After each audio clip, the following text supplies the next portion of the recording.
Buenos días, hoy es jueves 28 de octubre del año 2021. Transmitimos desde Cuenca, Patrimonio Cultural de la Humanidad. A esta hora estamos saludando y dando la más cordial bienvenida al licenciado Francisco Escandón Guevara, analista de temas políticos. Pancho, buenos días. Buenos días también a la pequeña, la primera, Gracias. ¿no? La primera. Sí, gracias, Jaime.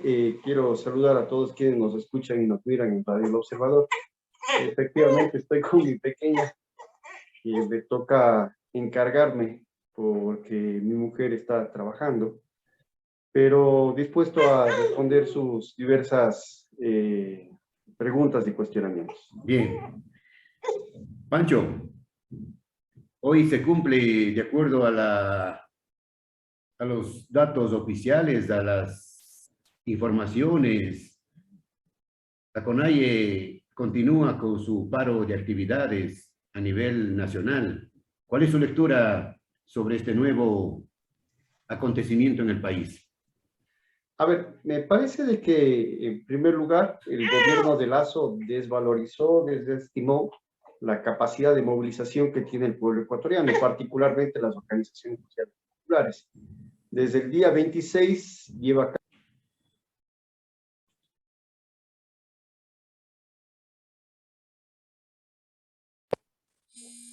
¿Me escucha? Jaime, sigue inquieta. Espérenle, podemos hacer? Solo le hago dormir y le llamo. Sí, en este momento estamos ya con el sociólogo Jaime Chuchuca también, Francisco, para compartir este diálogo, esta entrevista sobre lo que está sucediendo actualmente en el país con las movilizaciones de carácter popular y nacional.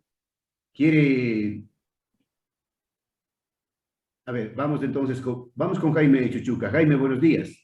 Buenos días. Gracias por la invitación. ¿Cómo ha ido? Todo bien, Jaime. Le preguntaba a Francisco, que está con su pequeña en la casa, le preguntaba cuál es su lectura, Jaime, sobre las movilizaciones a nivel nacional. Estamos grabando, Jaime. Sí, adelante. Pues un primer aspecto que digamos, Jaime, que hay que tomar en cuenta es el proceso de estructura latinoamericano, de que en realidad después de los eventos de la pandemia y más o menos tranquilidad en los temas sanitarios, todos los países han regresado a protestas y a dirigir algunas transformaciones internas en los países, ¿no? Tenemos los claros ejemplos de Colombia, de Chile que se encuentra ahorita en la convención constituyente para lograr posiblemente una nueva constitución. Asimismo, los procesos que se han presentado en Bolivia, las movilizaciones en Argentina.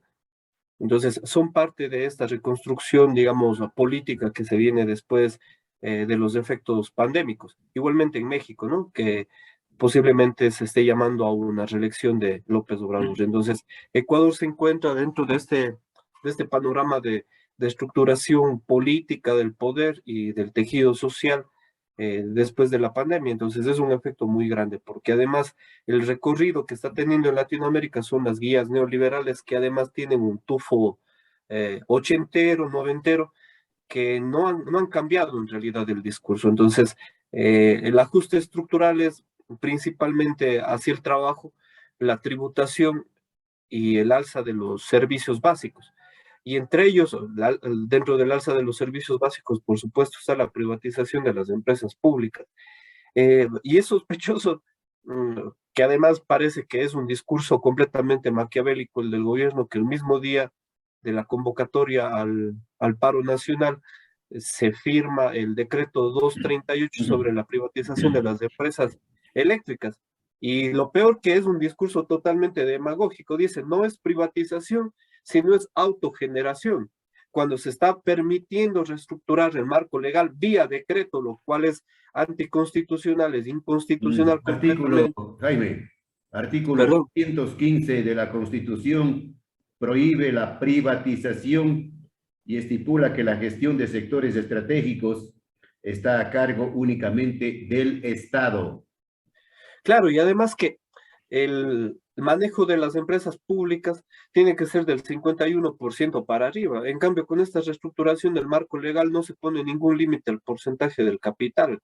Entonces, existe además toda una política porque las empresas públicas son sumamente rentables y cuando hablamos de las empresas eléctricas, si pueden haber quiebras ahorita al momento son inducidas. Entonces, las empresas públicas tienen una gran trascendencia en el plano eléctrico. Estamos hablando de una de las 6 empresas hidroeléctricas posiblemente más grandes que tenemos entre Colombia, Ecuador y Perú. Entonces, hay aquí todo un afán más bien por repartir entre los amigos y la componenda que se ha armado alrededor del señor Lazo, las empresas eléctricas. Ya, si actualmente, Jaime, las empresas eléctricas vienen cobrando grandes sumas, se inventan lecturas, ¿qué será cuando pase a manos privadas? Porque además no solamente es eso, ¿no? Dentro del paquete se encuentra subir la tarifa eléctrica para el año 2022. Entonces, están en peligro los servicios públicos, ¿no? Porque además se está llamando a un nuevo debate sobre la repartición de los recursos naturales, no solamente mineros, sino también petroleros. Entonces, estamos en el plano ahora de una reconstitución de la dirección de los servicios públicos alrededor de las estrategias neoliberales, principalmente de la privatización. Porque no hay que tomar en cuenta la repartición de los capitales. Dice, no, tal empresa va a seguir siendo pública, pero al momento de que maneje el 60, el 70, el 80% de una empresa privada, pues la dirección política del servicio público no va a ser desde el Estado, sino desde el sector privado. Francisco, a ver si ahora sí nos puede dar su lectura sobre esta confrontación, este reclamo popular, las movilizaciones por el tema del incremento de los combustibles y todo lo que se viene. A ver, Jaime, primero, excusas por el momento. Audio ¿Me escucha? está bajo. A ver, ¿me escucha, Jaime? Hola, hola. Está muy bajo el audio.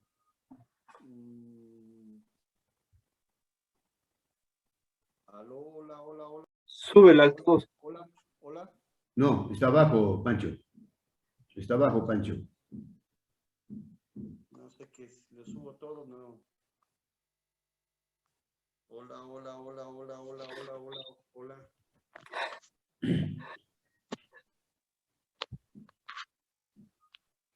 Hola. No. Hola, hola, hola, hola, hola, hola. Jaime.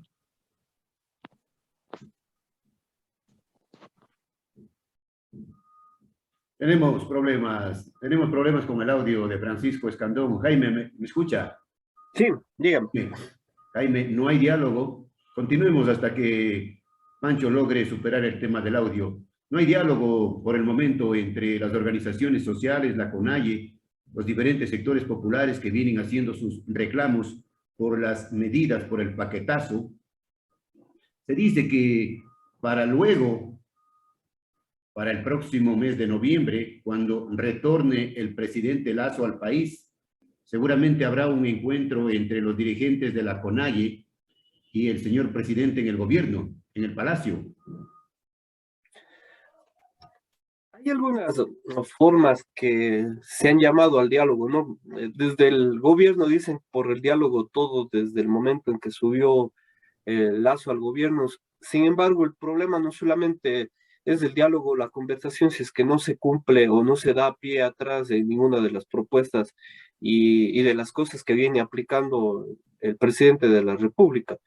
Porque no puede ser un diálogo entre sordos, se puede decir, en que ninguno de los bandos quiere aceptar ninguna de las propuestas, y en este caso, sobre todo desde la presidencia de la República, porque primero, no se congelaron los precios de la gasolina, como se había dicho en los primeros meses de mayo y junio, o sea, se esperó a subir, incluso ahorita la gasolina del Ecuador está sobre los precios internacionales, el precio internacional de los países latinoamericanos está alrededor, por ejemplo, del galón de gasolina extra de 2.26 a $2.30. Y de buena calidad, Jaime. y de mejor octanaje Aquí tenemos el una ecuatoriano. gasolina cara y de mala calidad, ¿no? Mala calidad.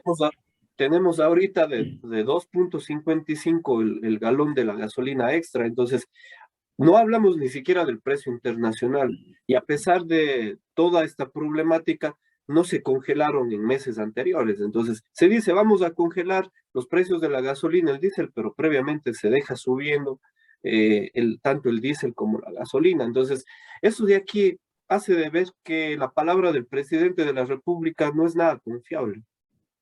Y tenemos ya varias experiencias dentro del campo político de cómo no es confiable la palabra del presidente vía los acuerdos de la Asamblea.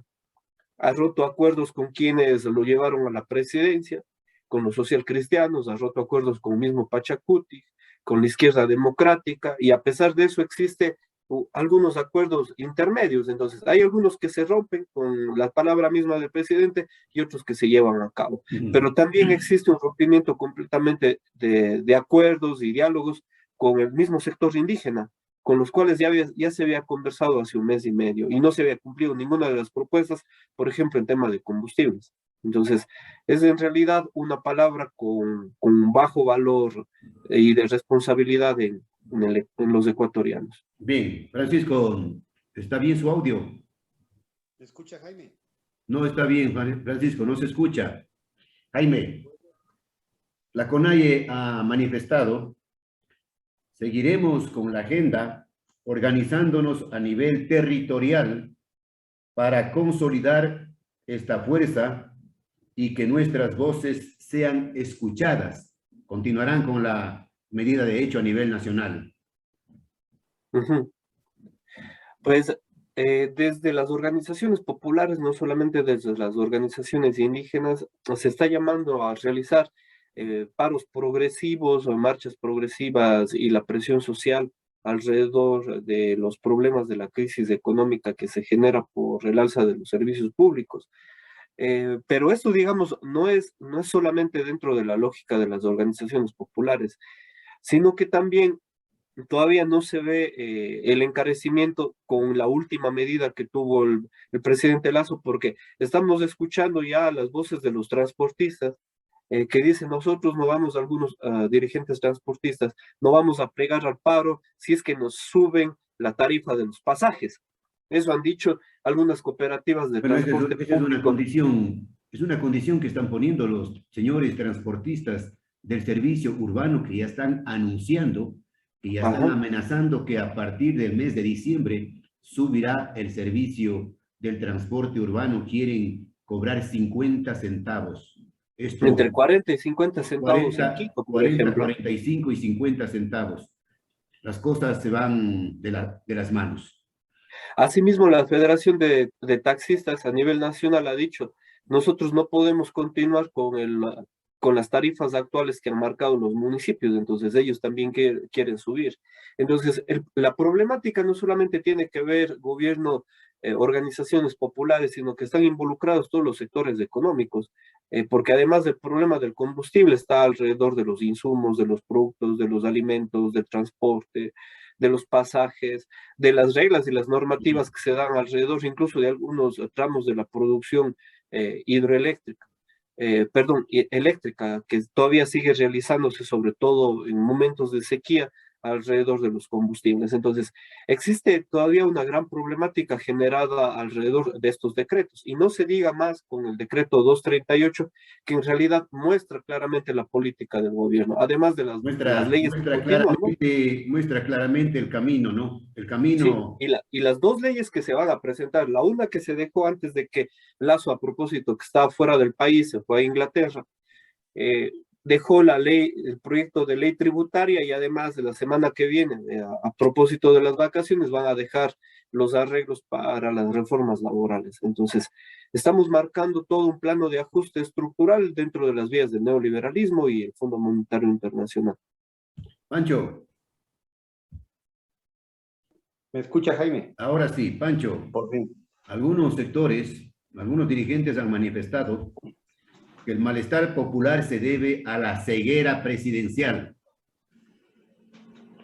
Me parece de que no es solamente un ensayo a la ceguera lo que está llevando a cabo Lazo. o a la sordera. Es, además de la sordera, es que el gobierno de Lazo tiene comprometido la rectoría económica del país al Fondo Monetario Internacional. No gobierna Lazo, no gobierna el ministro de Finanzas. El acuerdo firmado con el fondo, que es el número 22 en la historia del país, establece muy claramente la territorialización del consenso de Washington, de las políticas del consenso de Washington del siglo anterior en el Ecuador de la actualidad. Entonces, elementos como, por ejemplo, eliminar los subsidios y llevarlos a precios internacionales, como ha ocurrido con el caso de los combustibles, como está ocurriendo a propósito del decreto 238, del cual analizaban, establece de que las empresas eléctricas distintas presentarán la información debida para que pueda haber un nuevo plan tarifario, forma parte de las políticas del Fondo Monetario Internacional y del Consenso de Washington, pero también lo que le llaman la monetización de los activos. Monetización de los activos, que palabra que le pongan, concesión, alianzas públicas y privadas, la palabra que le pongan, refiere a una privatización, una venta de las empresas estratégicas del Estado.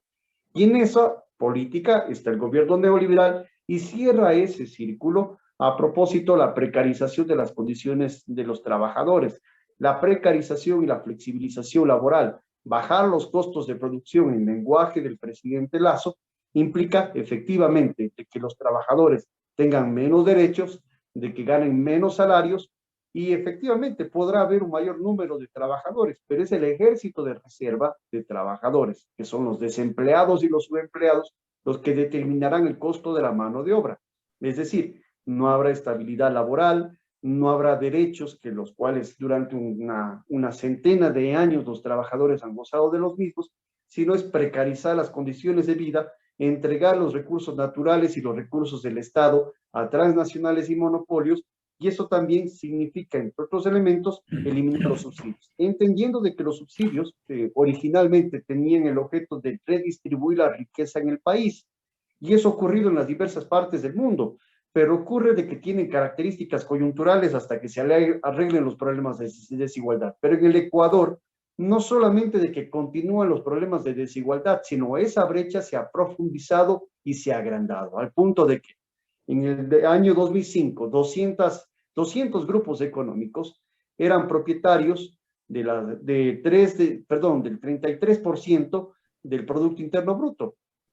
Eso eran propietarios los 200 grupos económicos. Ahora, al año 2021, se calcula de que no menos del 66-67% de las riquezas producidas durante un año en el Producto Interno Bruto le pertenecerán a esos 200 grupos económicos. Es decir, la brecha se ha profundizado y agigantado.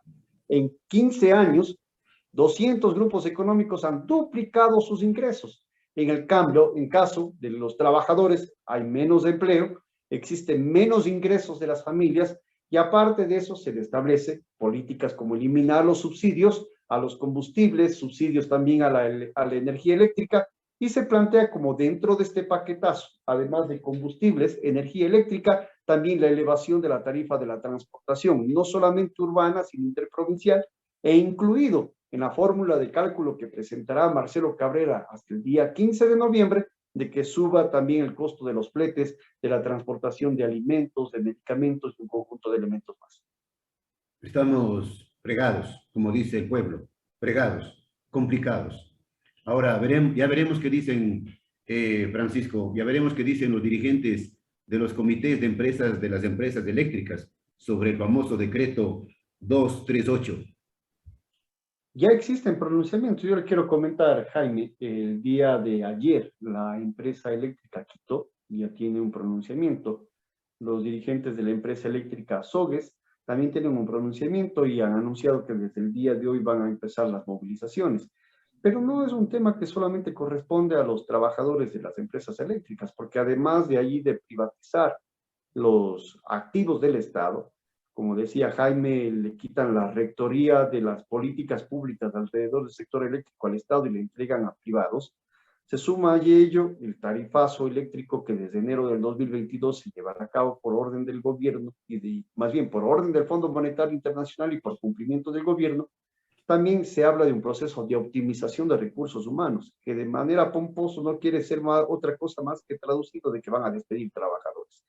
Pero el problema es de que ahí está involucrado el pueblo, porque en esta lógica de eliminar subsidios, también van a eliminar el subsidio a la electricidad. Y el propio decreto 238, me parece que en el artículo 4, en uno de sus literales, plantean de que el precio de la electricidad tiene que ser liberalizado hasta llegar a precios internacionales. Lo que han hecho con la gasolina, mensualizar la elevación periódica de las mismas, ahora en la electricidad. Y mucho ojo, y en el caso de la gasolina, del diésel y de los combustibles en general, no es de que se congeló el precio de los mismos, se suspendió las alzas luego de un incremento que compensa lo que en 2 meses tendría que haber subido. Y eso también le da la prerrogativa, dentro del propio decreto ejecutivo, de que en los próximos meses nuevamente incremente el precio y se liberalice el alza de los mismos, tal cual es la idea original del señor Moreno del decreto 883, que significó el levantamiento de octubre. Ahora lo que ocurrirá es de que el responsable de lo que le llaman el triunvirato de la conspiración, nada tiene que ver el señor Isa con el señor Correa, ni con el señor Nebot. Acuérdense, ellos en octubre decía el señor Nebot, váyanse al páramo los indígenas, y el movimiento indígena social y popular combatió el correísmo en toda su década. Entonces, nada tiene que ver sirios y troyanos. Isa, Los problemas de fondo Isa dice usted, Pancho, Isa dice usted, Isa, que no tiene nada que ver con el tema de la conspiración con Correa y Nebot, pero a lo mejor los dos sí. Yo creo que el responsable de la inestabilidad y la crisis política tiene un nombre y apellido, es el señor propio Guillermo Lasso. Y Guillermo Lasso, porque si no aplicar estas medidas del Fondo Monetario Internacional, la ortodoxia neoliberal, podría plantear un conjunto de medidas, digamos, distintas, heterodoxas, que posibiliten una gobernabilidad. Pero él tiene clarísimo, piensa como banquero y actúa como tal. Y entonces ahora culpa a las organizaciones sociales y populares de que somos sus conspiradores. Y el problema de fondo, creo yo incluso, Jaime, de que el epicentro de la oposición política del gobierno ni siquiera está en la Asamblea Legislativa. No está dentro de esa Asamblea Nacional que está altamente desprestigiada, sino está en la calle y cada vez gana más cuerpo. Mucho ojo, en los primeros 100 días el gobierno de Lasso gozaba de una popularidad del 70 y pico % a propósito de la vacunación. Por la vacuna. Pero 15 días atrás había reducido a menos de la mitad. Y muy probablemente después de estas movilizaciones, antes del feriado, bajarán más los índices de popularidad. Y se debe al paquetazo que impulsa el gobierno de Lasso, la inacción en las políticas públicas para resolver las necesidades del pueblo y adicionalmente por las diferentes acciones demagógicas. Una cosa es lo que ofreció en campaña, sobre todo en la segunda vuelta electoral, y lo otro lo que está haciendo. Y también la vinculación con lo que tiene con los Pandora Papers, que lo pueden dejar incluso fuera de borda en la presidencia de la República, y también la inoperancia a propósito del manejo de la crisis carcelaria. Jaime, y en medio de la crisis, el señor presidente Lasso se va del país, abandona. Y esto se ve también, Jaime, producto de, me parece, de la irresponsabilidad en varias formas de la administración del Estado y además no tratar de solucionar los problemas reales que tiene el ecuatoriano, sobre todo que es un problema de ingresos. Estimado Jaime, hay que ver que la estructura de los salarios en Latinoamérica están completamente golpeados. Las últimas encuestas de empleo y de ingreso, por ejemplo, en el Ecuador marcan que el ingreso promedio del ecuatoriano es apenas $248. Entonces, esto en realidad es un problema tan grave para las familias ecuatorianas que ni siquiera tienen la cantidad de dinero para poder sobrevivir. Y si nosotros comparamos las políticas que tiene Ecuador, que casi siempre las autoridades se refieren a Estados Unidos como un ejemplo a seguir, en Estados Unidos se sube el salario de $7 a $15 la hora mínima, pero en el Ecuador está en menos de $1.19 la hora para algunos, y en algunos casos menos de un dólar la hora de pago por ingreso. Entonces, esta estructura completa no va a servir para aliviar la crisis que viven los ecuatorianos. Además que tenemos una canasta básica de más de $700, 717, $767 en algunas ciudades, en algunas provincias. de tal modo que estos dos ingresos de $248 que podría ser de dos miembros de la familia no avanzan para una canasta básica. Y además de eso, que se propone subir los tributos a algunos segmentos de la población y algunos tributos que ya vienen pagando los que menos tienen. Eso por una parte es altamente complicado para la economía ecuatoriana, porque la economía no se hace solamente del presupuesto general del Estado, sino tiene que ver con el bolsillo de los ecuatorianos. Y por otra parte, los problemas de inestabilidad que se están generando dentro del Ecuador en realidad pertenecen primero a la retórica y al discurso del presidente de la República, porque cualquier gobierno democrático y cualquier asamblea democrática va a tener pugnas internas, a leyes que no se aprueben, leyes que se debatan y que no pasen ni siquiera la comisión del CAL, de calificación legislativa, leyes que puedan discutirse, y cualquier país democrático tiene protestas desde los sectores de la oposición e incluso desde los sectores internos o más cercanos al gobierno se pueden presentar. No puede ser una política de índole autoritario totalmente y que se hagan caso solamente las cosas que quiere el señor presidente de la República. Entonces hay que mirar bien en términos democráticos hasta dónde puede llegar las leyes. Además que la Constitución es muy clara en respetar a los derechos de la protesta, de la resistencia, en todos los tramos que sean. Esto es absolutamente constitucional. Además que del debate de las leyes internas en la Asamblea. Pancho, el presidente Lazo se ha pronunciado en las últimas horas, antes de dejar el país, en términos duros, en contra de los manifestantes. Ha dicho que apoya a los militares y a los policías y que les acompañará a las salas donde los jueces.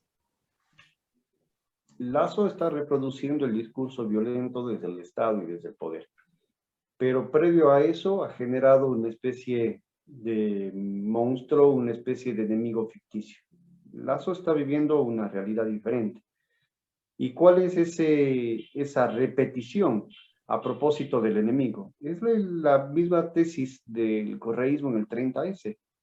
Habían enemigos de la Revolución Ciudadana y aquí estoy, mátenme. Era necesario formar un enemigo ficticio. Lo mismo ocurrió durante el tiempo de Moreno, en el que denominó turbas de salvajes y turbas de anarquistas a quienes protestamos en octubre del año 2019, que fue la mayoría del pueblo ecuatoriano. Y Lazo ahora le llama el triunvirato de la conspiración y están llamando a defender Quito de la violencia y replican las contramarchas del correísmo ahora en la actualidad, lo que criticaron anteriormente. Y a eso se suma el discurso de la violencia. Hay una violencia institucionalizada de que se ha modernizado desde el tiempo del correísmo en la actualidad. De lo que aplicó el ministro Serrano, luego la ministra María Paula Roma durante Moreno, y ahora la ministra Vela, por órdenes del señor Lazo, es básicamente toda esa estructura para criminalizar la protesta social. Entonces resulta de que dicen de que la violencia es legítima en tanto y en cuanto no se cierren vías, porque eso se llama violencia. Pero hay que considerar cuál es el origen de la misma. Y la peor forma de violencia es la desigualdad social. Es distinto juzgar desde alguien que puede sacar plata a paraísos fiscales, como el presidente de la República, puede sacar millones de dólares, o de empresarios de que han acumulado ingentes fortunas durante esta etapa, que a un agricultor que no le pagan ni siquiera el precio oficial del litro de leche o de la saca de arroz o de la caja de banano. Entonces, no se puede juzgar desde realidades distintas, como tampoco lo puede ocurrir desde un desempleado en que lleva meses sin poder tener un salario básico al menos, y en donde hay problemas de desnutrición, problemas problemas sociales dentro de su hogar, son realidades diferentes. Entonces, el discurso del presidente de la República a propósito de poner mano fuerte y convocar al orden es una muestra de debilidad. Y esa muestra de debilidad se expresa precisamente en que las movilizaciones van tomando mayor beligerancia, de lo cual es responsable el presidente de la República, no solamente por cómo lo origina, sino también de cómo lo reprime. Y queda evidenciado de que el estado de excepción no tuvo nunca el objetivo de detener el problema de la criminalidad y la crisis carcelaria, sino que el trasfondo del mismo fue de que el gobierno tiene cálculos a propósito de cómo van a ir lanzando el diferente paquetazo económico, como también el paquetazo legal. Y eso implica los próximos 2 meses.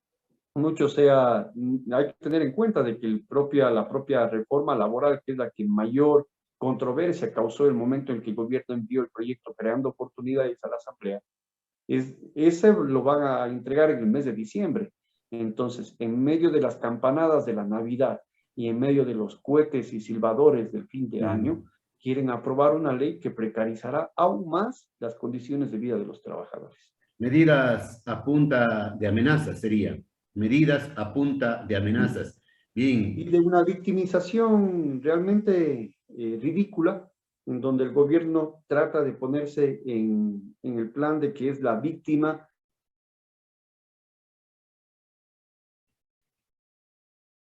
Se fue el audio, Jaime. Jaime, a ver si un pequeño mensaje final ya para concluir, se nos acabó el tiempo ya. En realidad yo pienso que todas las organizaciones populares deben programar en estos momentos las mejores propuestas para contribuir a que el país logre salir de esta crisis en la cual nosotros nos encontramos ya durante varios años. Y por otra parte, el gobierno debe dar un pie atrás, porque en realidad lo que necesita el Ecuador en este momento es una estabilidad económica, pero también desde el punto de vista político programada por el gobierno. Y si es que no se logran en estas dos dimensiones tener un acuerdo, el gobierno del señor presidente Lasso va a tener cada vez menos injerencia pública y responsabilidad frente a las cosas que estén ocurriendo dentro del Estado. Y eso va a ser altamente cuestionable. Bien, se nos acabó el tiempo. Gracias por su tiempo, gracias por las opiniones, por los criterios, que los ciudadanos saquen sus propias conclusiones. Ojalá retorne la paz al país. Ojalá. Gracias al sociólogo Jaime Chuchuca y al licenciado Francisco Escandón. Desde siempre y hasta siempre.